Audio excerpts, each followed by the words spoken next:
ఈ దేశంలోనే ఒక విజనరీ ఉన్నటువంటి లీడర్, మనందరికీ నాయకత్వం, ఈ రాష్ట్రానికి ఒక దిశ చూపించినటువంటి మన తెలుగుదేశం పార్టీ జాతీయ అధ్యక్షులు గౌరవనీయులు మాజీ ముఖ్యమంత్రి వర్యులు శ్రీ నారా చంద్రబాబు నాయుడు గారికి నా తరఫున ఇక్కడ విచ్చేసినటువంటి తెలుగుదేశం, భారతీయ జనతా పార్టీ, జనసేన నాయకులు, కార్యకర్తలు, అభిమానులు, ఆమదాల వలస నియోజకవర్గం ప్రజల తరఫున మీకు మా హృదయపూర్వకమైనటువంటి నమస్కారాలు తెలియజేసుకుంటూ, ఈరోజు ఈ రాష్ట్రంలో రేపు మే 13 జరగబోయే ఎన్నికలు ఈ రాష్ట్ర అభివృద్ధి కోసమా, వినాశనం కోసమా అని చెప్పి అడుగుతా ఉన్నాను. రేపు మే 13 జరిగే ఎన్నికలు ఈ రాష్ట్రంలో మళ్లీ వినాశనం కావాలా, అభివృద్ధి కావాలా? ఈ రాష్ట్ర ప్రజలు విజ్ఞతతో ఆలోచించేటటువంటి సమయం ఆసన్నమైందని చెప్పి ఈ సందర్భంగా తెలియజేస్తున్నాను. ఆనాడు తండ్రి అధికారాన్ని అడ్డం పెట్టుకుని ఆ రోజు 16 నెలలు జైలుకి వెళ్లి లక్షలాది కోట్ల రూపాయలు దోచుకొని 24 కేసులు ఉండి 16 నెలలు జైలుకి వెళ్లి ఆనాడు తండ్రి చనిపోయాడు, నాకు ఒక్క అవకాశం ఇవ్వండి ఓటు అడిగావు. అలానే 2019లో నా బాబాయిని చంపారు, నాకు ఓటు ఇవ్వండి అని చెప్పి ఆనాడు అడిగాడు. శవాల మీద రాజకీయాలు చేసినటువంటి జగన్మోహన్ రెడ్డి రాష్ట్రానికి అవసరమా? ఈ నీ పిల్లల భవిష్యత్తు కోసం, ఈ రాష్ట్ర అభివృద్ధి కోసం, ఈ రాష్ట్ర రాజధాని నిర్మాణం కోసం, రాష్ట్రంలో ఉన్నటువంటి ప్రాజెక్టులు పూర్తి చేయడం కోసం, ప్రతి ఎకరాకి సాగునీరు అందించడం కోసం, ప్రతి ఇంటికి తాగునీరు అందించడం కోసం కృషి చేస్తున్నటువంటి మన చంద్రబాబు నాయుడు గారు ఈ రాష్ట్రానికి కావాలన్నా ప్రజలు విజ్ఞతతో ఆలోచించాలని కోరుతా ఉన్నాను. మీరొక్కసారి ఆలోచించండి.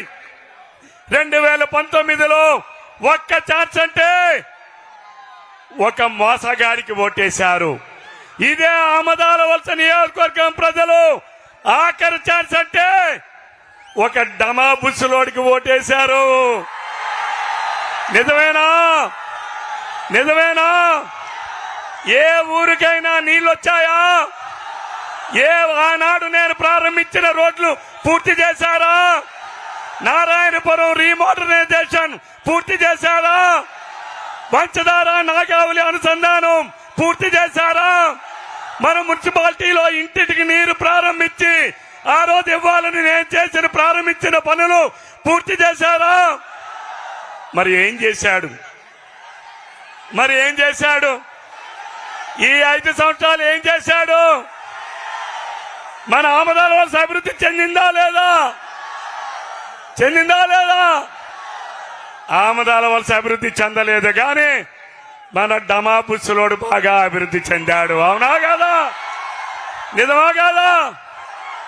బ్రిడ్జికి అవతల 6 అంతస్తుల భవనం ఆమదాల వలసలో ఎవరైనా కట్టారా? ఎవరికైనా ఉందా? బ్రిడ్జికి అవతల పక్కల ఒక పెట్రోల్ బంకు, అవునా కాదా? కప్పరాడులో 7 ఎకరాల భూమి, టెక్కలలో 26 ఎకరాల భూమి, నూతివీడులో 80 ఎకరాల భూమి, శ్రీకాకుళంలో 4 అంతస్తుల భవనాలు. మరి అభివృద్ధి చెందిందా లేదా? మన ఆమదాల వలస చెందిందా లేదా? సీతారాం అభివృద్ధి చెందితే మన ఆమదాల వలస చెందినట్టే కదా? నిజం కాదా ఇది? ఈ రోజు పాపం ఏ గ్రామాలకు వెళ్ళినా ఈ డమాబుచ్చులోడు చెప్తాడు, నేను చేశా అని. ఏం చేశావయ్యా సీతారామని అడుగుతా ఉన్నాను. తాగడానికి నీళ్ళు ఇచ్చావా? సాగు చేసుకోవడానికి నీళ్ళు ఇచ్చావా? లేదు ఎవరైనా అనాథలుంటే వాళ్ళని ఆదుకున్నారా? శ్రీకాకుళం నుంచి ఆమదాల వలస రోడ్డుని 5 కిలోమీటర్లు 10 కిలోమీటర్ల 5 సంవత్సరాల్లో రోడ్డు వేయలేనటువంటి ఈ అసమర్థ అవినీతి పరుడు మరి చేశా అని మాట్లాడుతా ఉన్నాడు. విజ్ఞులైన ప్రజలు ఆలోచించాలని చెప్పి నేను కోరుతా ఉన్నాను.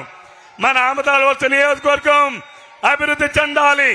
ఆనాడు చంద్రబాబు నాయుడు గారి నాయకత్వంలో 20,000 ఎకరాలకి కొత్త ఆయకట్టుకు నీరివ్వాలని వంశధార నాగావళి నదుల అనుసంధానం ప్రారంభించాం.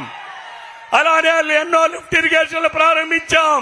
నేటికి కూడా పూర్తి చేయలేనటువంటి అసమర్థుడు ఈ తమ్మినేని సీతారాం అని చెప్పి ఈ సందర్భంగా తెలియజేస్తున్నాను. ఆనాడు 34 గ్రామాలకు రోడ్లు ప్రారంభిస్తే నేను 50% పనులు పూర్తి చేస్తే మిగిలిన పనులు కూడా పూర్తి చేయలేని అసమర్థుడు అవినీతి పరుడు ఈ తమ్మినేని సీతారాం అని చెప్పి ఈ సందర్భంగా తెలియజేస్తున్నారు. ఈ రోజు ఒక్కసారి ఆలోచించండి. ఆనాడు ఒక్క ఛాన్స్ అంటే ఒక దుర్మార్గుడికి ఓటేశాం, ఆఖరి ఛాన్స్ అంటే ఆ దమాబుచ్చులోడికి ఓటేశాం. మళ్ళీ ఈ రోజు ఏ ఛాన్స్ అనుకొని వస్తున్నాడో ఒక్కసారి ఈ సీతారాంకు చెప్పాలని చెప్పి నేను డిమాండ్ చేస్తున్నాను. అలానే ఈనాడు మనం ఈ రాష్ట్రం కోసం ఆలోచన చేయండి.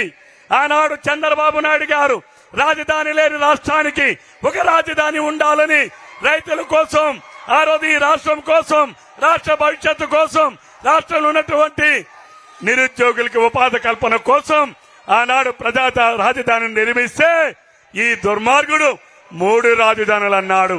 నేను అడుగుతా ఉన్నాను మీ అందరికీ, మీకు ఒక రాజధాని కావాలా, 3 రాజధానులు కావాలా? 1 కావాలా, 3 కావాలా?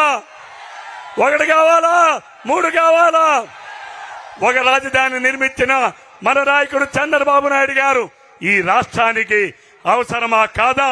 నీ పిల్లలకి భవిష్యత్తు కలగాలి అంటే, నీ పిల్లలకి ఉద్యోగాలు రావాలి అంటే, నీ పిల్లలకి రేపు ఈ రైతులకి పండించిన పంటను కొనేవాడు రావాలి అంటే, పేదవాడికి సంక్షేమం, నిజమైన సంక్షేమం అందాలి అనంటే చంద్రబాబు నాయుడు గారి నాయకత్వం ఈ రాష్ట్రానికి అవసరమని చెప్పి ఈ సందర్భంగా తెలియజేసుకుంటూ, మరి ఈనాడు మీరందరూ చూపించినటువంటి అభిమానం ఇది రేపు 13వ తారీఖు వరకు, ఎన్నిక తేదీ వరకు కొనసాగించి ఈ ఆమదాలవలస నియోజకవర్గంలో మన పార్లమెంటు అభ్యర్థిగా మన తమ్ముడు శ్రీ కింజరాపు రామ్మోహన్ నాయుడు గారిని ఒక ఓటు, మొదటి ఓటు మీరు కింజరాపు రామ్మోహన్ నాయుడు గారికి అమూల్యమైన మీ ఓటును వేసి రామ్మోహన్ నాయుడు గారిని పార్లమెంటుకి పంపించవలసిందిగా కోరుతున్నాను. అలానే మీ రెండవ ఓటు శాసనసభకు తెలుగుదేశం పార్టీ అభ్యర్థిగా, జనసేన, భారతీయ జనతా పార్టీ, తెలుగుదేశం ఎన్డీఏ కూటమి అభ్యర్థిగా మరి శాసనసభకు నన్ను మీరు ఆశీర్వదించి అభిమానించి శాసనసభకు సైకిల్ గుర్తుపైన ఓటు వేసి మీరు పంపించవలసిందిగా, ఆశీర్వదించవలసిందిగా మిమ్మల్ని అందరినీ కూడా కోరుకుంటూ ఈ రోజు నాకు అవకాశం కల్పించిన పెద్దలందరికీ ధన్యవాదాలు, కృతజ్ఞతలు తెలియజేసుకుంటూ సెలవు తీసుకుంటున్నాను. జై తెలుగుదేశం, జై తెలుగుదేశం. నారా చంద్రబాబు నాయుడు గారి నాయకత్వం, నారా చంద్రబాబు నాయుడు గారి నాయకత్వం, నారా చంద్రబాబు నాయుడు గారి నాయకత్వం, పవన్ కళ్యాణ్ గారి నాయకత్వం, పవన్ కళ్యాణ్ గారి నాయకత్వం, పవన్ కళ్యాణ్ గారి నాయకత్వం, మోడీ గారి నాయకత్వం,